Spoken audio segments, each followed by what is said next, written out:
caught my partner cheating on our Ring camera. It destroyed everything in 48 hours. When I tell people now that my entire relationship collapsed because of a Ring doorbell camera, they always laugh nervously at first, like I'm setting up a joke. Then they see my face and realize it's not funny. The irony still kills me. I bought the Ring because packages were getting stolen off my porch. Amazon boxes, a couple grocery deliveries, nothing too valuable, but annoying. Eric, my boyfriend at the time, teased me for being paranoid. He said we lived in a safe neighborhood, that I was overreacting. But then he installed it for me himself, screwing the little blue lit circle into place with a smirk. There, now Big Brother's watching. Neither of us knew that same camera would eventually expose him. But before I get into that, let me explain who Eric was, or at least who I thought he was. We met the old-fashioned way. Mutual friends, a crowded bar, too many gin and tonics. He was the guy who cracked the dry jokes that made me laugh harder than I wanted to. The guy who remembered my drink order weeks later. He wasn't my type at first. Stocky, a little nerdy, always in polos and jeans, but there was something grounding about him. My ex before him had been a whirlwind, spontaneous road trips, grand declarations, constant drama. Eric was calm, predictable, safe. That was the hook. After the storm of my last relationship, I wanted safe. We started dating casually, trivia nights, Netflix marathons, weekend hikes, nothing flashy, but steady. He was thoughtful in small ways, filling up my gas tank when he borrowed my car, showing up with soup when I was sick, remembering my mom's name after meeting her once. After a year, he said, "Why don't we make this official, move in together?" By then, I was tired of splitting time between his apartment and mine. It felt natural. We pooled our furniture, got a joint Costco membership, argued over dishwashers versus hand washing.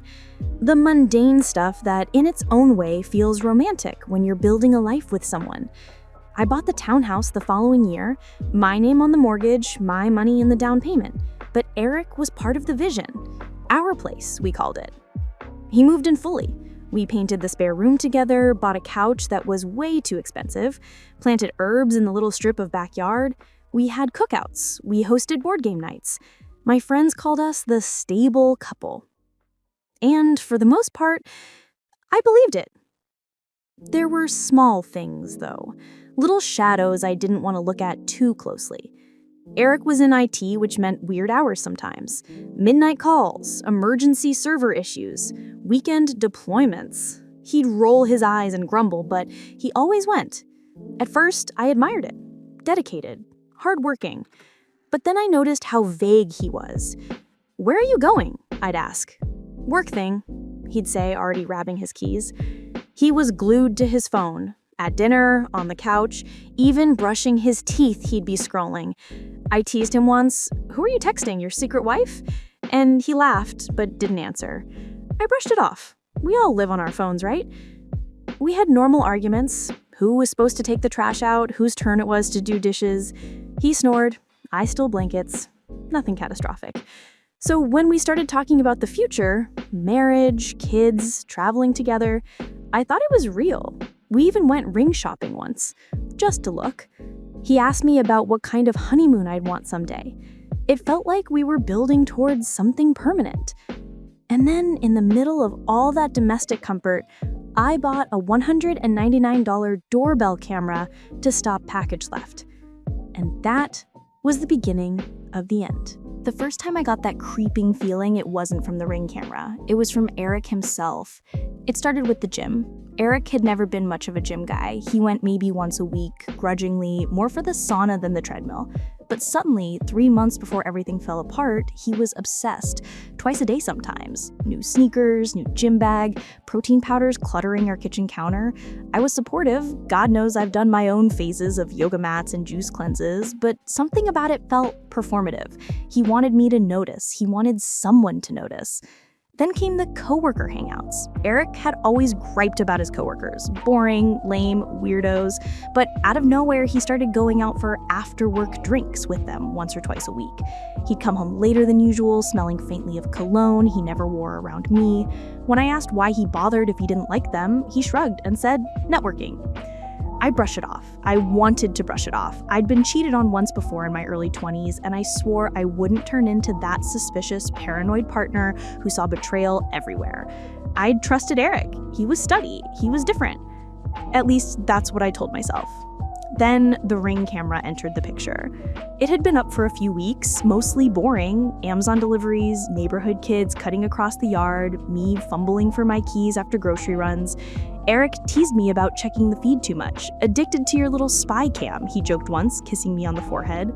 I laughed, but maybe a part of me was addicted, because when you have a camera on your front door, you start checking it without even realizing. That Tuesday started normal. Work, emails, another endless marketing meeting. My phone buzzed. Ring notification, motion detected at front door. I almost didn't open it, but habit won. And there he was, Eric. Except not alone. A woman walked up the steps with him. Blonde, maybe late 20s, carrying a tote bag. She was smiling at him, laughing. He leaned toward her just slightly, that body language you recognize instantly when you've been with someone for years. Casual intimacy, familiarity. Then right there in the blue glow of the camera, he kissed her. Quick, natural, like he'd done it 100 times. My heart stopped. The live feed cut off as he unlocked the door and let her inside. I stared at my phone, pulse racing, palm sweating, every sound in the office fading. My coworkers were joking about where to get lunch. I couldn't move. My first thought wasn't even rage, it was doubt. I replayed it in my head. Maybe I saw it wrong. Maybe it was a friendly cheek kiss, bad angle. Maybe she was a cousin, a coworker, someone harmless. But deep down, I knew. That night, Eric came home, late from work. He kissed me hello, he ate dinner, he talked about some server issue like nothing happened, and I smiled and nodded like a robot, my inside screaming. I didn't confront him, not yet, because a small, desperate part of me needed to believe I'd imagined it. So, after he fell asleep, I opened the Ring history, scrolled back, found the footage, and rewatched. Again and again and again. Every time the details sharpened, the way his hand brushed her back, the way she leaned into him, the ease of it. Not coworkers, not cousins, not innocent. I sat in the dark listening to him snore, watching the video on a loop until my eyes burned. And that was the night my home stopped feeling safe. The footage haunted me. I couldn't stop watching it. At work, at night, in the bathroom with the door locked. Every chance I got, I opened the Ring app and replayed those 15 seconds. Him stepping onto the porch, her laugh, his hand on her back, the kiss, the door closing. It wasn't just masochism, it was disbelief. My brain couldn't reconcile the Eric in that video with the Eric I lived with, the Eric who made coffee every morning, who rubbed my shoulders when I complained about deadlines, who texted me memes during the day. I kept thinking, maybe I'm seeing it wrong. Maybe the lighting, the angle, the quickness of it. Maybe it was a cheek kiss. Maybe she stumbled and he caught her. Maybe, but no. The more I replayed it, the clearer it became. It wasn't an accident. It wasn't innocent. It was casual intimacy, the kind of casual that only comes from repetition. That was the part that gutted me. This wasn't a one-off. This wasn't a stupid mistake. This was routine. And the timestamp, 1:14 p.m., wouldn't stop flashing in my head. While I was across town in a meeting, Eric was walking another woman into my house, our house, the couch we picked together, the bed we shared. I started noticing everything differently. The faint smell of cologne on his shirt when he came home late, the way he was suddenly protective of his phone, taking it into the bathroom, setting it face down, the extra gym sessions, the coworker happy hours, every little thing that once felt like nothing now looked like a thread, all weaving into a net I hadn't seen until too late. And yet, I didn't confront him. Not yet. Because I'd been here before, years ago. My first serious boyfriend had cheated. I'd had suspicions, confronted him with feelings, and he'd flipped it on me, accused me of being paranoid, insecure, crazy, gaslighted me so badly that for months after we broke up, I doubted my own memory. I swore I'd never let someone do that to me again. If I was gonna accuse Eric, I needed proof, undeniable, irrefutable proof. So I started watching him, the way the Ring watched the front door. I noticed his patterns, when he left for work emergencies, when he went to the gym, when he lingered in the driveway texting before coming inside. I set up subtle traps, leaving my own things in certain spots to see if they moved, checking the thermostat history to see when the house was occupied, scrolling through our joint bank account for coffee shop charges in neighborhoods he never mentioned visiting. And every night, I lay awake beside him, staring at the ceiling, listening to him breathe evenly, while my chest felt like it was being crushed. I kept thinking about the house itself, how much I had loved it when I bought it, how proud I was to make it ours. And now, every room felt contaminated. The couch, had she sat there? The kitchen, had she poured a drink from our glasses? The bed, had he? I couldn't finish the thought without wanting to vomit. The cruelest irony was the Ring camera itself. The device that was supposed to make me feel safe in my home had revealed that my home wasn't safe at all. After a week of spiraling, I made up my mind. I needed to catch him in the act. Not just a kiss on the porch, not just circumstantial suspicion.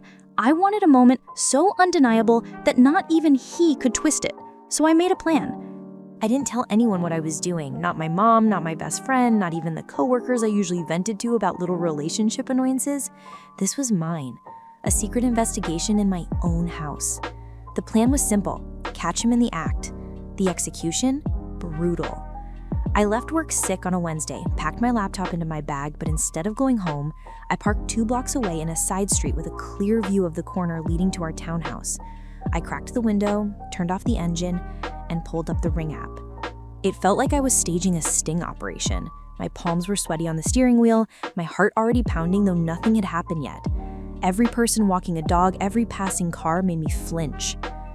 At 12:58 p.m., my phone buzzed. Ring notification, motion detected at front door. I opened the feed. There she was, same woman, blonde hair, tied back, tote bag slung over her shoulder like she was just stopping by after errands. She climbed the steps with an ease that made my stomach twist. This wasn't new to her. This was familiar. Eric opened the door, smiling. She kissed him this time, full on the lips. Right under the camera he'd installed himself. Then they disappeared inside. I sat there in my car, gripping the phone so hard my knuckles went white. My vision blurred. It was one thing to see it once and doubt yourself. It was another to watch it happen again in real time, confirmation slamming into your chest like a freight train. 15 minutes passed before I moved. 15 minutes of staring at the feed and my own front door, knowing what was happening inside. Then I got out of the car. My legs felt like lead. My key shook in my hand as I slid it into the lock. I opened the door as quietly as I could. The house smelled like home. Faint coffee, detergent, the candles I always burned. But the air felt wrong. Her shoes were by the door, a jacket draped over the chair. Their presence was everywhere, intruding on my safe space. I walked down the hall. The bedroom door was closed. And then I heard it. The sounds that leave no room for interpretation. The bed creaking, low voices, her laugh. I froze in the hallway, my chest tightening, vision tunneling. It was like my body shut down. I couldn't scream, couldn't open the door, couldn't move. I backed away slowly, step by step, my whole body trembling. My hands shook so badly I nearly dropped my keys. I closed the front door quietly behind me. And then I collapsed on the porch steps. I remember the sun was too bright, the concrete too hot. I sat there with my head in my hands, shaking, tears streaming down my face. And the cruelest part, the Ring camera caught it all. While inside, Eric was betraying me. Outside, the same camera was recording me falling apart. I don't know how long I sat there. Eventually I got up, walked back to my car and drove away. I didn't even look back. That night I decided no more replaying, no more doubting, no more hoping. Tomorrow he'd face the truth. And I would have my confrontation. Again, and again, and again. Every time the detail sharpened. The way his hand brushed her back, the way she leaned into him, the ease of it. Not coworkers, not cousins, not innocent. I sat in the dark listening to him snore, watching the video on a loop until my eyes burned. And that was the night my home stopped feeling safe. The next 24 hours were some of the longest of my life. I didn't sleep, I didn't eat, I barely moved from the couch. I just sat there with my laptop open, the Ring footage queued up like a weapon, replaying it until the images were burned into my brain. Eric texted me around 9 p.m. Running late, server issue, don't wait up. The rage that bubbled in me when I read that was almost blinding. I knew exactly where he was, what he was doing, and yet he had the audacity to feed me that same recycled excuse. I didn't respond. I just waited. At 10:30 p.m., I heard his key in the door. He came in, sweaty gym bag slung over his shoulder, wiping his face with the towel. He smiled like nothing was wrong. "Hey, babe," he said, tossing the bag on the floor. I didn't answer. I didn't even look at him. I just picked up the remote and pressed play. The TV flickered to life. There he was, Eric, broad daylight, standing on our porch with her. The kiss, the hand on her back, both of them disappearing into the house. He froze mid-step, eyes glued to the screen. His face went pale, his lips parted, but no sound came out. I didn't speak either. I just let the video play, the silence stretching out until the only sound was the faint noise of the recording itself. Finally, he stammered, It's not what it looks like." The line every cheater thinks is going to save them. I laughed, sharp, bitter. Really, because it looks exactly what it is. He started scrambling them, words spilling out, tripping over each other. "She's just a friend. I was lonely. It only happened a couple times. It didn't mean anything." Excuses, contradictions, half-truths, tumbling one after another. He reached for me, hands shaking, eyes wide. "I'll end it, I swear. It's over. Just, please, don't throw this away." I let him talk. I let him flail and twist and dig himself deeper. And then, when he paused for breath, I dropped the last card I had. "I was here yesterday." He blinked. "What?" "I came home early. I was in the hallway. I heard you. I heard her." The silence that followed was deafening. His mouth opened, then shut again. His eyes darted to the floor. He knew it was over. I stood up. My legs were trembling, but my voice came out steady. "You don't live here anymore. Pack your things." That was when the begging turned to anger. He slammed his hands against the couch, his face twisting. "You were spying on me. That camera, your obsession with that stupid thing, that's what ruined us." I stared at him, numb. "No, you ruined us. The camera just told the truth." For a moment, I thought he might throw something. His hands balled into fists, his chest heaving. But then it broke. He collapsed back onto the couch, sobbing, covering his face.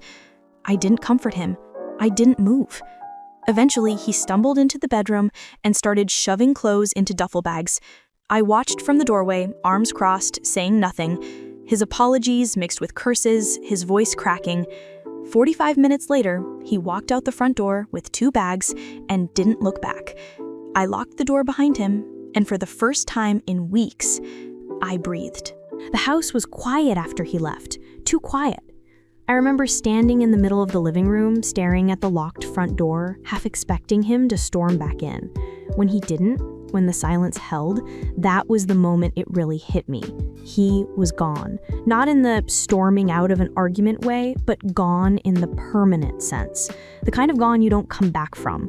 I didn't sleep that night. I sat on the couch with every light on, ring feed open as if the camera could keep me safe from him, from her, from the wreckage of everything we'd built. The next morning, I texted my best friend 3 words. "It's over. Cheated." She called instantly, voice sharp with anger, demanding details.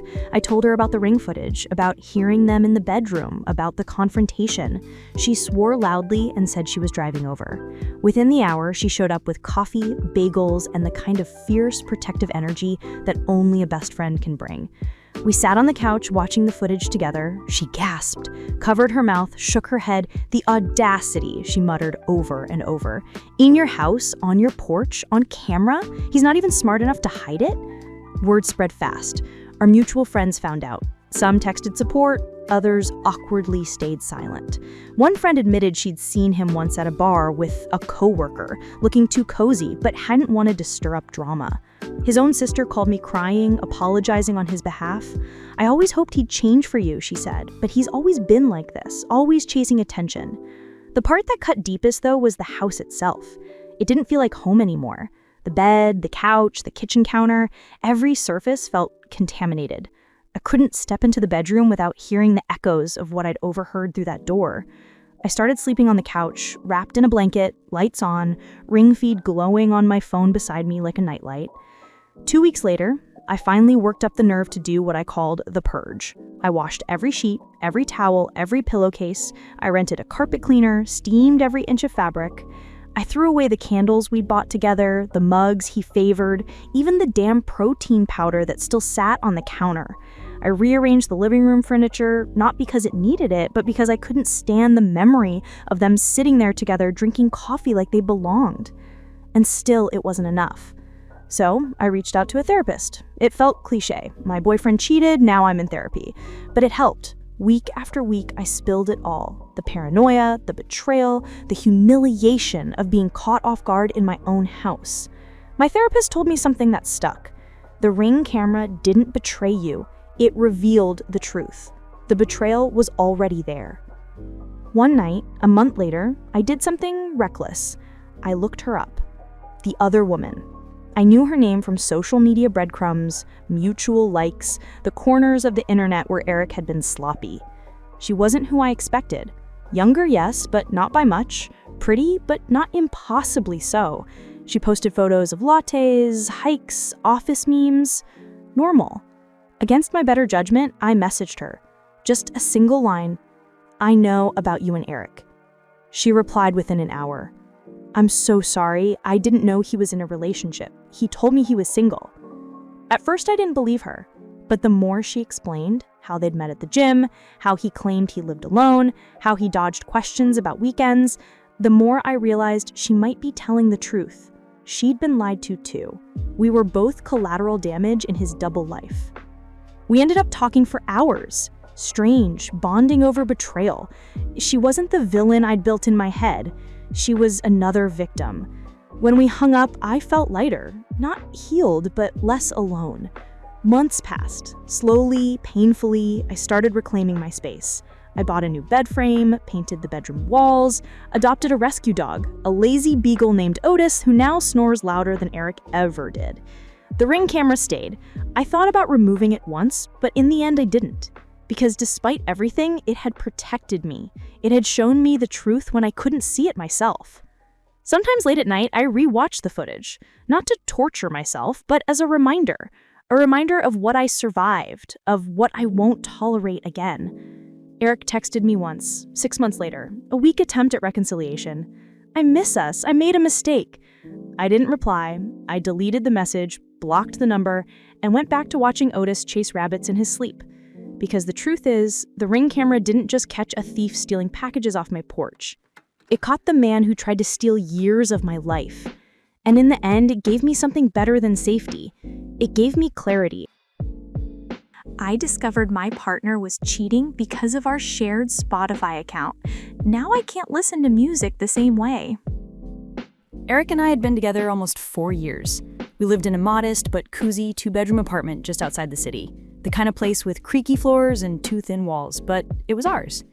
I worked in design, he worked in finance. We weren't flashy, but we were stable. Music had always been part of our rhythm. I'm one of those people who needs background music for everything: cooking, working, even cleaning the bathroom. Eric was more of a podcast in silence type, but over time we found overlap. Road trips became mixtape wars, lazy Sundays became battles over who got the aux cord. At some point, we upgraded to a shared Spotify Premium family account. It was practical. 1 bill, 2 users, endless playlists. I never thought twice about it. It was just one of those grown-up cohabitation things, like arguing about groceries or who left socks on the floor. For years, it was uneventful.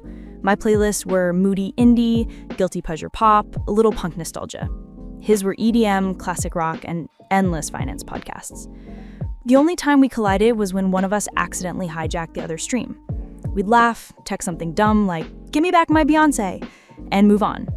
It was silly, harmless, domestic. Until it wasn't. It started innocently enough. One night, I was sketching in the living room, headphones in, listening to my own mix. Suddenly, the music cut off. My laptop flashed, listening on Eric's iPhone. Annoying, but normal. He'd done it before. I rolled my eyes, shot him a text, "Enjoy my indie sad girl vibes, thief." Except this time, when I checked what he was playing, it wasn't my playlist. And it wasn't his either.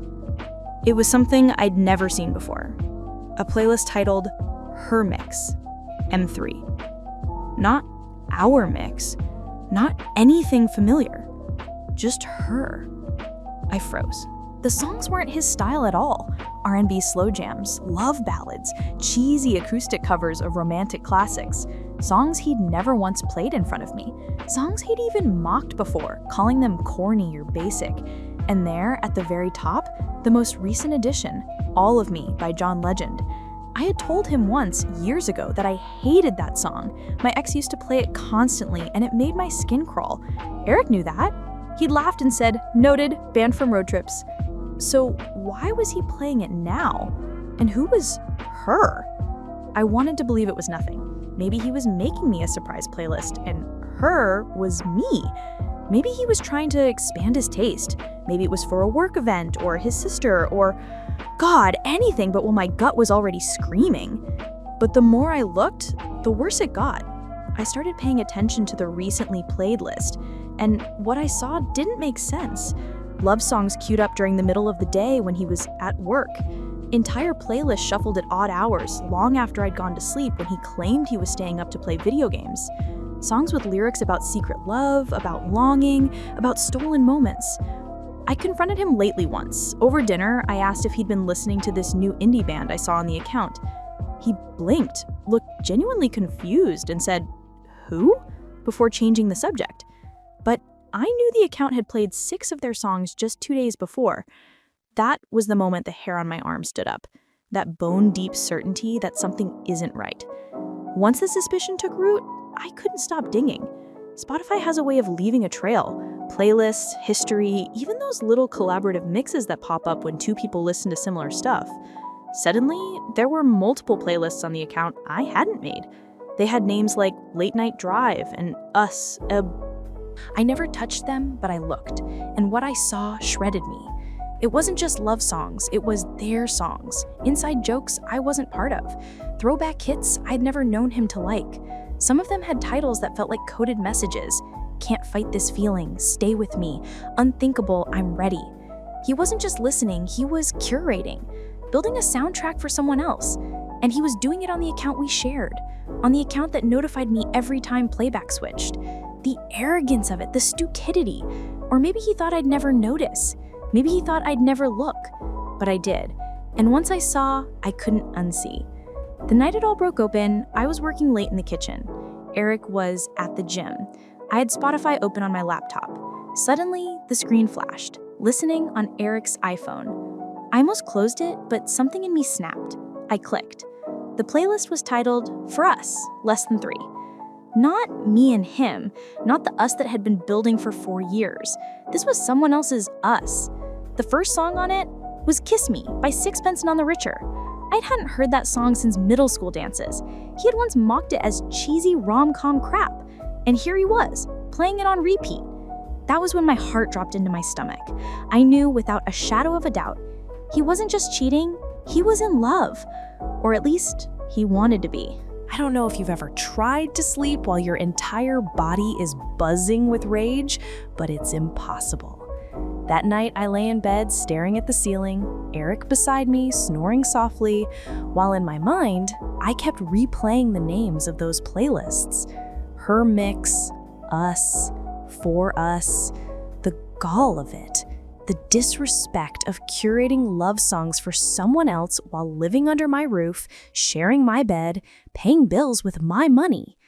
The idea that every night when he left for the gym, he wasn't just sweating it out on a treadmill, he was writing the soundtrack to his double life. I decided I couldn't keep pretending. The next time he slipped up, I'd confront him. It didn't take long. The following week, I was on the couch sketching, Spotify open on my laptop for background noise. Eric had gone out with coworkers. The app flickered, listening on Eric's iPhone. My pulse spiked. I clicked over to see what he was playing. A collaborative playlist. Not just songs, but notes. Titles edited with emojis, inside jokes, little "this one's for you" markers, and it was happening in real time. Songs were being added one after another like a conversation I wasn't part of. My hands shook. I pulled out my phone and screen recorded everything. Every playlist, every song, every little pink heart emoji. By the time he came home, sweaty and flushed with beer from happy hour, I was ready. I didn't yell, I didn't throw anything. I just opened my laptop, pulled up the playlist titled Her Mix, Little Heart, and pressed play. The speakers filled with All of Me by John Legend. Eric froze in the doorway, his face drained. I turned the screen toward him. The playlist titles glared in neon letters. His name, his device, his choices. "What the hell is this?" I asked, my voice eerily calm. He stuttered, stammered, grasped at straws. "It's nothing, just random stuff. I was bored, making playlists." I laughed, sharp and bitter. "Playlist for who, Eric? Who's her? Who's us?" He tried to pivot. "You're paranoid, you're overthinking." But I cut him off. "I have screen recordings, timestamps, your phone syncing while you were gone. Don't you dare gaslight me. I know what this is." He crumpled then, all bravado gone. He sat on the couch, head in his hands, muttering apologies. It didn't mean anything. Just music, just flirting." "Flirting?" I snapped. "Flirting doesn't get its own playlist. Flirting doesn't have a whole soundtrack." And for the first time, I saw him for what he was. Not just a liar, but a coward. A man who thought he could orchestrate a secret love affair with someone else and hide it behind the same songs we once sung together on road trips. I told him to pack a bag, that I couldn't live with someone who built a world with me while soundtracking his fantasy life with her.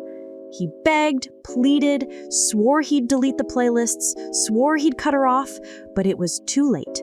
The betrayal was already scored, recorded, and replayed. I didn't scream, I didn't cry, I just sat there, calm, letting the playlist run, one cheesy ballad after another. His undoing played at full volume in the home he'd destroyed. When he finally left with a duffel bag, I locked the door behind him, and I sat in silence. No music, just silence. Because in that moment, even silence was better than hearing another love song. I don't know if you've ever tried to sleep while your entire body is buzzing with rage, but it's impossible. That night, I lay in bed staring at the ceiling, Eric beside me snoring softly, while in my mind, I kept replaying the names of those playlists. Her Mix, Heart. Us, Heart. For us. The gall of it. The disrespect of curating love songs for someone else while living under my roof, sharing my bed, paying bills with my money. The idea that every night when he left for the gym, he wasn't just sweating it out on a treadmill, he was writing the soundtrack to his double life. I decided I couldn't keep pretending. The next time he slipped up, I'd confront him. It didn't take long.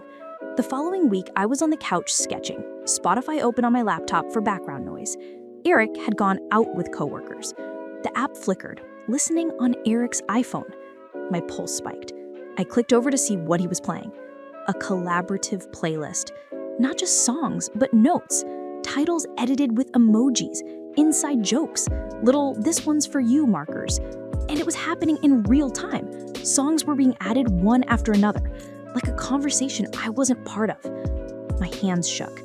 I pulled out my phone and screen recorded everything. Every playlist, every song, every little pink heart emoji. By the time he came home, sweaty and flushed with beer from happy hour, I was ready. I didn't yell, I didn't throw anything. I just opened my laptop, pulled up the playlist titled Her Mix, Heart, and pressed play. The speakers filled with All of Me by John Legend. Eric froze in the doorway, his face drained. I turned the screen toward him. The playlist titles glared in neon letters. His name, his device, his choices. "What the hell is this?" I asked, my voice eerily calm. He stuttered, stammered, grasped at straws. "It's nothing, just random stuff. I was bored, making playlists." I laughed, sharp and bitter. "Playlists for who, Eric? Who's her? Who's us?" He tried to pivot. "You're paranoid, you're overthinking." But I cut him off. "I have screen recordings, timestamps, your phone syncing while you were gone. Don't you dare gaslight me. I know what this is." He crumpled then, all bravado gone. He sat on the couch, head in his hands, muttering apologies. It didn't mean anything. Just music, just flirting. Flirting doesn't get its own playlist. Flirting doesn't have a whole soundtrack. And for the first time, I saw him for what he was. Not just a liar, but a coward. A man who thought he could orchestrate a secret love affair with someone else and hide it behind the same songs we once sang together on road trips. I told him to pack a bag, that I couldn't live with someone who built a world with me while soundtracking his fantasy life with her. He begged, pleaded, swore he'd delete the playlists, swore he cut her off. But it was too late. The betrayal was already scored, recorded, and replayed. I didn't scream, I didn't cry. I just sat there, calm, letting the playlist run, one cheesy ballad after another. His undoing played at full volume in the home he destroyed. When he finally left with a duffel bag, I locked the door behind him. And I sat in silence. No music, just silence. Because in that moment, even silence was better than hearing another love song.